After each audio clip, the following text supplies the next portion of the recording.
Welcome to a couple of bunkies. About a year ago, I had created this buck-inspired headphone hanger. The antlers work perfectly as headphone hooks. It's very convenient to take them off when you need them and very convenient to put them back on without even moving from your chair. It's an excellent project. I really enjoy it. But our needs have changed since we moved to a different office.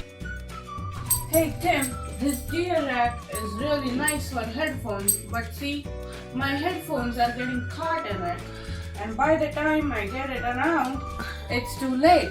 I might be missing my meeting. Can I get something that's maybe closer to the desk? So I went to the drawing board and started sketching what I thought might be a perfect hanger. I also made a couple other hangers that I might try in the future. I wanted it to hang over the table ledge and have a sort of a fulcrum where it would not need any special screw or anything to tighten. I ended up making two designs that were like this. One of them was in the shape of an S and one of them was in the shape of an E. The bottom of the hanger, I wanted it to be open wide enough that it would hold the top of the headphone. I also added a small bump so that the headphones wouldn't just slide off the smooth wood. And using the E design as a template, I went ahead and copy and pasted it and switched part of it over to make an S design. And I used the fillet tool in order to round over all of the sharp edges. The program that I'm using is called ViaCAD. And one of the big benefits of using it is that I can print one-to-one copies. I glued the template to some 1/4 inch plywood and cut it out with the bandsaw. I wanted to use this as a permanent template that I could cut multiple headphone hangers. I ended up cutting both the S and the E version. And I cleaned up both templates with the oscillating sander and tried them out upstairs to see which one would be the best. Out of both designs, I found that the S one worked much better. So the next step was to take a piece of cherry and start cutting them into sections where I could make multiple S designs. I traced the template onto the pieces of cherry. So then I can take them to the bandsaw in order to cut them out, leaving a little bit of space before the line. My bandsaw blade was in pretty rough shape, and it was hard to cut, and it was burning the entire time I was cutting. Cherry wood does tend to burn fairly easily, but my bandsaw blade was in pretty rough shape.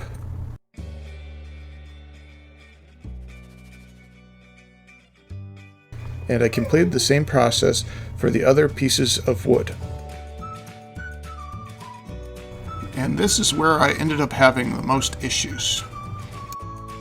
I wanted to use a flush trim bit with the 1/4 inch template.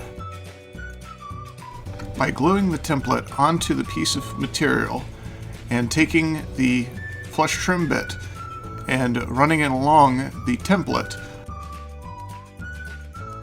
it should give me an exact cutout of the template onto the piece of material. And it nearly worked too, but whenever I would go across some of the edge grain, it would end up catching the material and snapping it in pieces. I attempted to re-glue and try again on the same piece of material, and it just didn't end up working. I ended up going from having 3 pieces that I was going to cut to just one. So I ended up going over to the oscillating sander in order to finish the one that I had, so my wife would at least have that one for herself. And for some reason, I had lost all of the GoPro mounts that I had throughout my shop, and I still cannot find them. Hopefully I'll have better camera angles next time I use these machines. Now I use a round over bit to round over all of the sharp edges on this headphone hanger. I had found these really good sponge sandpaper on Amazon, and I've been using them anytime that I've needed some really delicate work. Because of how soft the sponge is, it really contours to whatever you're trying to sand. After giving the headphone hanger a good sanding, I had to decide on what finish I wanted to use for this project. Normally I use a lot of polyurethane, epoxy, or polystain, or something to that effect. And I wanted this project to be usable today, so all of those were out of the picture.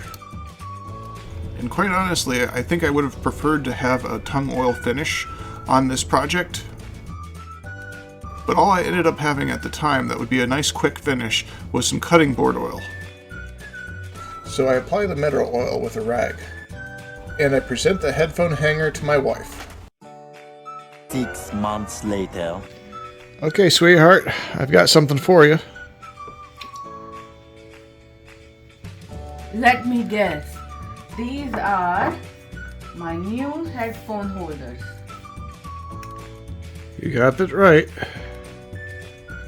Perfect. I like them. Finally, you came around to it. Well, better late than never.